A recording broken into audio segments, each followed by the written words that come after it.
Uh, what they really want from me. Uh, what they really want. What they really want. Well, I'll tell you what they want. When it comes to DMX, they want some child support. DMX, they want some a piece of your estate. They want a piece of your wealth. When you got 15 kids out here, man, life gets real complicated. I just read today, and I'm actually walking through the airport, so I hope you all can forgive me for background noise. But I just read a story that I had to kind of chime in on for a second, and it's DMX, the rapper DMX. He is, as you know, he's dearly departed, or RIP to DMX. And as you can probably imagine, DMX left some complicated situations out there. Some real complicated situations involving a lot of kids. There's a lot of kids.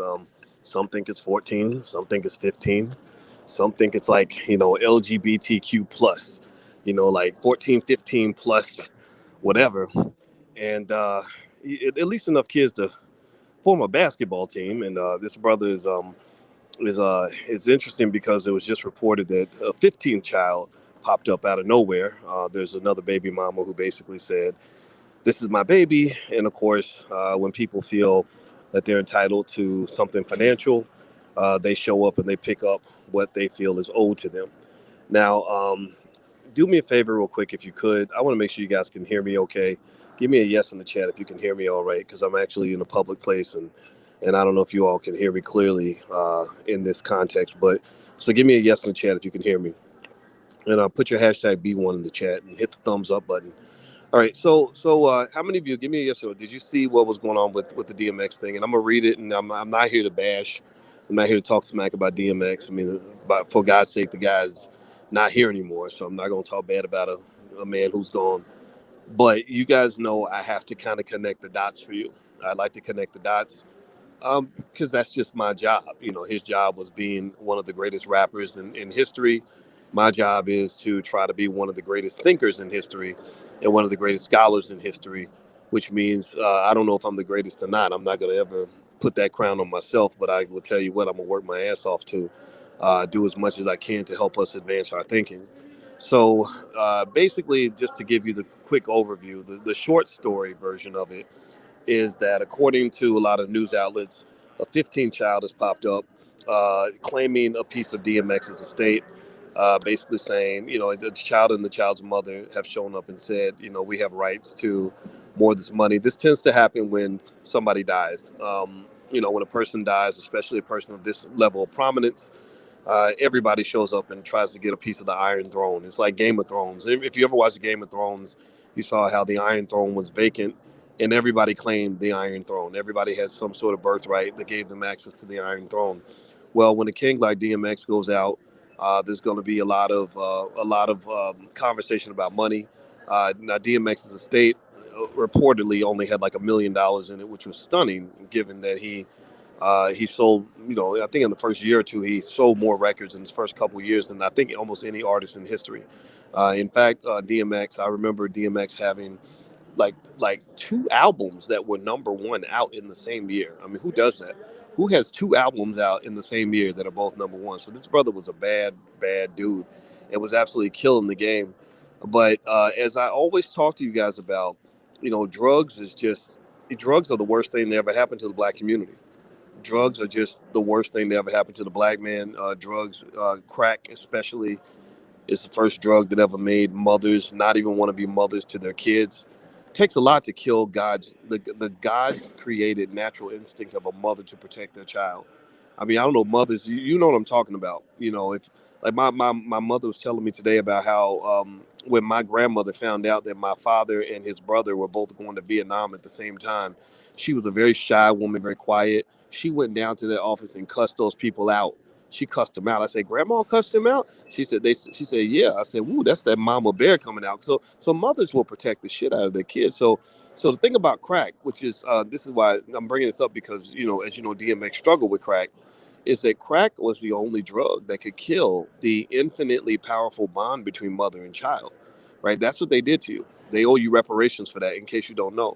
So with that said, I saw the story with DMX and the brother. He's he was very fertile in his lifetime, and lots of kids, just like I said, enough kids to form a basketball team.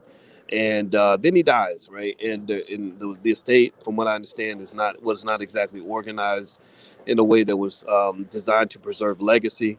It wasn't. I don't know if all the trusts and the wills and everything else were in place so that there would be clear instructions on what to do with the money.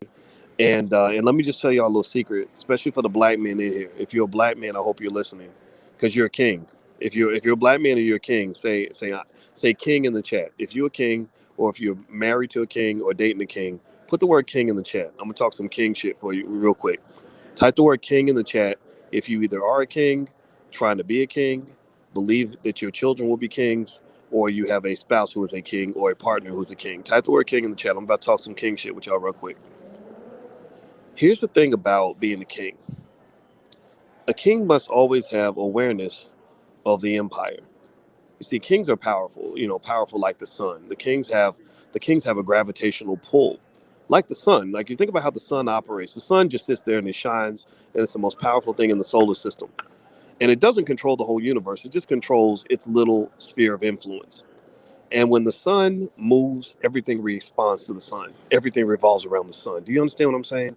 If there's solar flares coming off the sun, then the other celestial bodies get burned and harmed, and the Earth used to get battered by solar flares and everything else, right? So the sun is powerful, like the way a king is powerful. The sun has power in a sphere of influence the way a king does. So a man, like the sun, has a sphere of influence. He doesn't control the whole world. You ain't got to control the whole planet to be a king.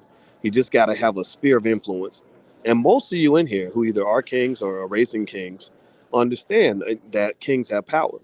And with that kind of power comes a level of awareness that is required. You cannot be a king and not be woke. A king must be woke. If a king is not woke, then that king is not really a king. A king who's not woke, who's not aware of the impact of his actions and his words and the things that he does in his sphere of influence, is a person that will cause infinite amounts of destruction, chaos, and confusion amongst his children, the women he involves himself with, and all the people that come into his path. And so let me just tell you like this: DMX was a powerful, powerful king, but I cannot say he was a king that had the awareness of a king. I believe DMX was a guy who had talent unlike any other. I would have gave anything to have that brother's talent. Anything to have his talent. That man would go in there and he would rap, and people would hear him. They said, "Oh my God, this guy's going to be earth shattering." He went out and took over, murdered the game, absolutely murdered the game of hip hop, instantly murdered the game because he had that much talent. He was a king, right? So with being the king comes a lot of spoils. With being the king comes a lot of power. So let me tell you what I mean by the power. Do me a favor, hit the thumbs up button, hit the thumbs up, share, subscribe button if you haven't done that yet. I'm on my way to the All Black National Convention, by the way, where we're creating kings, and I hope you'll join us either directly or virtually. We're going to be in Orlando. The tickets ain't that expensive. The tickets are very cheap to come to Orlando. You can drive down, fly down, bring your family members, bring your babies, mamas. We're going to be there the whole weekend, and this is where we're building kings and building queens for the next generation. The URL's on the screen, allblacknationalconvention.com. So I got to run because I'm taking my mama down there. My mama, because I'm a king and I'm the patriarch of the family, it was my job to get my mama to the convention. So I'm getting my mama down there with me right now. When I got married and I became the king of the family that's in my house, I went and I flew all the way back from Texas to Chicago, and I drove 1,100 miles to get my wife's mother, my mother-in-law, to the wedding. Why did I do that? And I explained it to our son on the way. I said, because when you are a king, it is your job as a king to come through for the people that are in your sphere of influence. So my mother-in-law, because she was scared to fly, she wouldn't get on an airplane. I said, don't worry, we got you. You're not missing this wedding. I'm coming all the way back from Texas to Chicago. She said, Boyce, no, you're too busy, Boyce. You don't have time to do it. No, no, no. I'm the king. The king has responsibility. The king must come through for everybody in the kingdom. Do you understand what I'm saying? Okay, so I'm not making fun of DMX, but let me tell you, here's the thing. When you become the king, there are some spoils that come with the king. There's some riches that come with the king, right? There's some women that come with the king. Every woman wants to be next to the king, and DMX had women that wanted to be next to him. In fact, let me pull something up here that he actually documented some of these spoils. Let me see if I can. Anybody remember? There was Brenda, Letitia, Linda, Felicia, Don, LaShawn, Inez and Alicia, Teresa, Monica, Sharon, Nikki, Lisa, Veronica, Karen, Vicky, Cookie. Well, I met her in the ice cream parlor. Tanya, Diane, Lori, and Carla, Marina, Selena, Katrina, Sabrina, and about three Kims, Latoya, and Tina, Shelly, Bridget, Kathy, Rashida, Kelly, Nicole, Angel, Juanita, Stacy, Stacy, Tracy, Rana, Rhonda, Donda, Yolanda, Tawana, and Wanda, right? So here's the thing. DMX documented the fact that as a king, he had access to the reproductive organs of dozens, probably hundreds, maybe even thousands of women. And this is the fruit of all that activity, all that extracurricular activity. In case y'all don't know, in case you never talked to the birds and the bees, uh, babies come from sex. I don't know if y'all know that or not, but in case you didn't know, now you know. So now all these children, now all the chickens, see, chickens always come home to roost. Chickens come home to roost. So when you got access to all those women, and you've let the white man get you hooked on a drug that impairs your judgment, then you are a king that does not have awareness. You are a king who is completely unaware of the impact of your actions. So you end up going around like almost like a terrorist with a nuclear weapon, firing your weapon at anybody within 1,000-mile radius. Now, I'm not trying to dog out DMX, right? We fall for this. This is the white man's trick. This is how he got y'all stuck on stupid. That's how he puts us in these traps, right? Because we talk about the trap all the time. Well, when you talk about the trap, you can't just rap about the trap. You can't just brag about the trap. You got to understand the trap. Who built the trap? Well, this is part of the trap, y'all. Do you understand what I'm saying? Do you follow what I'm saying? This is a black wealth conversation because you can't talk about black wealth without talking about black family. You can't talk about black wealth without talking about the babies because the babies are going to be the ones who are here cleaning up the mess that we left when we decide to make choices, right? They're the ones who benefit from our actions or the ones who um who suffer from our actions, who have confusion because of the choices we make. So I'm telling you, this is my 2 cents. And again, I'm not here to dog DMX. I'm not here to because I know people love their rappers. We honor that. See, y'all can talk smack all day. See, some of the ladies in here be like, see, that's what happens. These guys out here just having sex with everything. I get all that. I get all that. But understand that it takes two to tango. And when DMX laid down with Brenda, Letitia, Linda, Felicia, Dawn, LaShawn, Inez, and Alicia, those women all agreed to lay down with him. Teresa, Monica, Sharon, Nikki, Lisa, Veronica, Karen, Vicky, Cookie. Well, I met her in the ice cream parlor. So Cookie likes ice cream. And I guess she was licking all over this man, not knowing where his body had been, not knowing what implications this is going to have on her children. So what I'm really saying to you guys straight up, is you got to, we when we talk about wealth, we got to talk about family. And we can't go around glorifying destructive behavior. We cannot go around celebrating choices that are going to lead to confused and hurt, traumatized babies. Because then all the babies are going to do is they're going to imitate what we did because we didn't teach them no better. We're going to end up, with situations like this where this brother, poor guy, could have been a billionaire. He could have left $1 billion legacy to his family.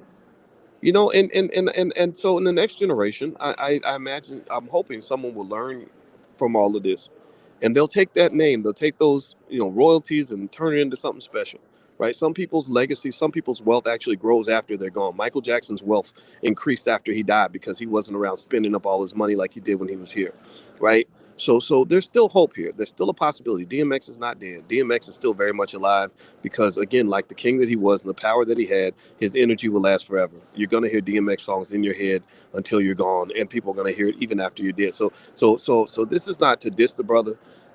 His talent was extraordinary. A lot of these things that I figured out at the age of 50 are not things I would have known at the age of 20. So it's okay when we make mistakes. But what we want to do as a community is we have to grow from those choices. We have to learn from the mistakes of our fathers, right? So when you talk about models of manhood, one big mistake our community is making that is harming our people, that is killing our wealth, is we are honoring the wrong representation of manhood. We have a whole millions of men online who think that being a man is about running around stunting and flexing your muscles and having sex with everything that moves and dipping your penis in every toxic waste dump within a 100-mile radius and just doing a bunch of irresponsible shit and not taking accountability for anything or anybody. Well, but that's not king shit. That's not what a king does. A king does not do that. A king definitely goes out and conquers his territory, but then he protects that which he conquers. He protects that which he claims. He protects that which is his.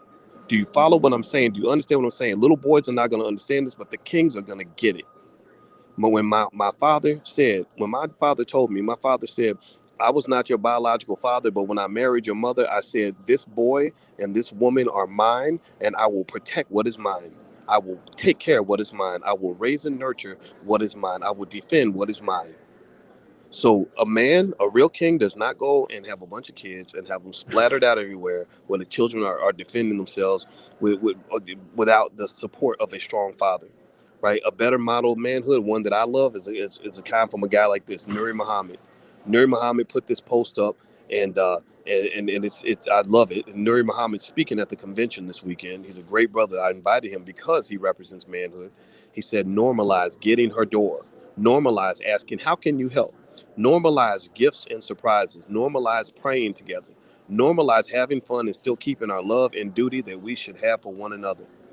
That's another model of manhood that you can choose from too. Don't just respond to the models of manhood that are presented to you by white people on TV. Most rappers wouldn't be famous if white people didn't put them on TV. So I do not get life advice from most rappers. I do not get financial advice from most rappers. Meek Mill, go to my Instagram. My Instagram's Real Boy Swatkins. Meek Mill, very famous rapper. God bless him. But he was just on Instagram talking about how broke he is, talking about how financially exploited he is. That's not those are, a lot of people think that rappers are the people that should give you financial advice. A lot of these rappers don't know nothing about money. But I'm gonna tell you, brother Nuri Muhammad, when I talked to him, we were talking about investments, and we were talking about his risk preferences, and we were talking about how he manages his portfolio in a careful way because he has to be responsible for his kingdom and his family. That's the kind of man that I look toward when I want to have a man-to-man, king-to-king conversation. So let's grow some kings. Let's get rid of little boy stuff, right? Because this is killing black wealth to the tune of trillions of dollars every generation, and we are better than that. So I got to get out of here, guys. My mom was waiting on me. I got to go monitor my own kingdom. I hope you guys will join us at the All Black National Convention. You can actually join either physically or virtually.